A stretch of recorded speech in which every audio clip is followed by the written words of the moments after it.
자, 이번부터는 우리가 이제 제2강에서는요, 권리 변동에 관한 것부터 살펴보도록 그렇게 하겠습니다. 자, 먼저 한번 보실까요?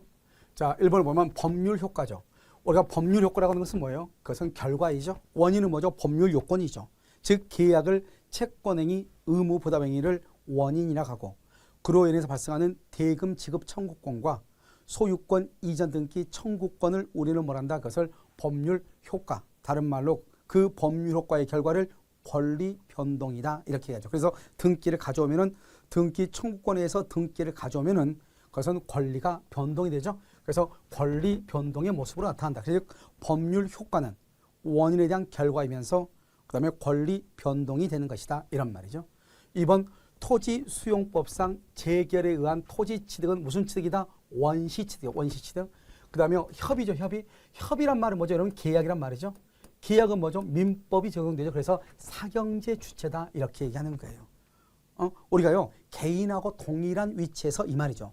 그러니까 이런 개인하고 동일한 위치에서 생각하는 사법상의 취득의 사법이 뭐죠? 민법상의 취득이다. 그러니까 넘겨받았다 이 말이죠. 처음이 아니고 그래서 승계 취득이다. 이렇게 얘기하는 거예요. 그러니까 우리가 수용은 원시 취득이고 재결한 수용은 그다음에 협의 취득은 뭐다? 그것은 승계 취득이다. 이런 말이죠. 그다음에 교환이죠. 우리가 교환은 우리가 항상 여러분요 원시 취득하고 승계 취득이 있잖아요. 승계 취득이라는 것은 이전적 승계가 있고요. 그다음에 설정적 승계 이렇게 두 가지가 있잖아요. 그러면 이전적 승계라고 하는 것은 뭐죠? 이것은 설정적 승계는 소유권에다가 제한 물권을 설정하는 것을 설정적이다 이렇게 얘기하죠. 그런데 여기요 이전적이라고 하는 것은 뭐죠? 그래서 이전적이라는 것은 이건 특정 승계가 있고요. 그다음에 여기 포괄 승계가 있고요. 특정 승계는 뭐죠? 매매와 같은 것을 특정 승계라고 하고 포괄은 상속과 같은 것을 포괄 승계다 이렇게 얘기를 하는 거죠. 그래서 뭐라고 한다? 매매는 특정 승계면서 이전적 승계이면서 승계 취득이고 상속은 포괄 승계이면서 이전적 승계이면서 승계 취득이다 이렇게 표현을 하는 거예요. 그래서 여기서 보면 교환은 이전적 승계이고 여기 보세요. 매매 교환 증여 그것은 이전적 승계이고 그다음에 포괄 유증 상속하고 포괄 유증이죠. 포괄 유증은 포괄 승계, 이전적 승계, 승계 취득이죠. 결국 똑같다 이 말이죠. 승계 취득에 속한다 맞는 말이죠. 그다음에 여기 보면 물건을 인도하기로 하는 청구권이 물건이 멸실이 돼서 인도를 못해. 그러면 손해배상으로 바뀐다 이 말이죠. 이것은 뭐죠? 물건 인도가 돈으로 바뀌었죠. 이것을 우리는 뭐란다? 내용의 변경. 내용의 변경은 두 가지가 있죠. 하나는 질적 변경이라고 하는 것이 있고 하나는 양적 변경이라고 하는 것이 있는데 양적 변경은 2층짜리 건물에다가 한 층을 더 중축을 해. 그러면 커졌죠. 그러면 3층짜리 건물이 태풍에 의해서 쓰러졌어. 이제 3층이 없어지고 2층만 남았어. 그럼 줄어들었죠. 늘어나고 줄어든 것을 양적이라고 하는 것이고 지금처럼 이렇게요. 포도 주로 바뀌는 것, 물건이 돈으로 바뀌는 것, 채권으로 바뀌는 것 이것을 우리는 뭐란다? 질적인 변경이다. 이 두 가지를 묶어서 뭐라 한다?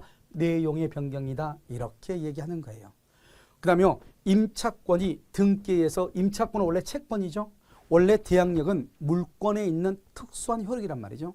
그런데 채권 중에서 임차권과 같은 것은 등기에 의해서 대항력을 취득하게 되는데 이렇게 대항력을 취득한다는 말은 물권의 성질을 갖게 된다 이 말이죠. 채권인데도 불구하고 그러면 좋아졌다 이 말이잖아요. 그것을 작용의 변경, 다른 말로 이 작용을 뭐라 한다? 효력이 좋아졌다, 효력의 변경이다 이렇게 표현을 하고요.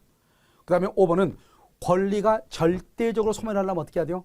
물건이 멸실해야지 멸실. 물건이 멸실을 하게 되면 소유권이 완전히 없어지죠. 알겠죠? 그런데요. 갑이 소유하는 것을 을에게 팔았어. 을에게 팔면 을은 취득을 하죠. 그러니까 갑은 소유권을 상실하게 돼요. 상실 또는 소멸하게 되죠. 이 갑의 입장에서는 소유권이 없어졌지만 을의 입장에서는 소유권이 새롭게 생기는 거잖아요. 이것을 뭐란다? 상대적이다. 누구 입장에서 보는 거냐 이 말이죠. 을의 입장에서 보면 발생이고 갑의 입장에서 보면 소멸이다. 알겠죠? 그러니까 상대적이다 이런 말이죠. 그런데 물건이 멸실이 되죠. 멸실이 되면 누구나 그 물건에 대해서 소유권을 취득할 수가 없는 거죠. 이것을 절대적 소멸이라고 얘기하는 거예요. 그러니까 지금 이 표현은 뭐냐면 주체만 변경되죠. 이것을 절대적이 아니고 상대적 소멸이다. 이렇게 해야 맞는 것이에요. 아시겠죠?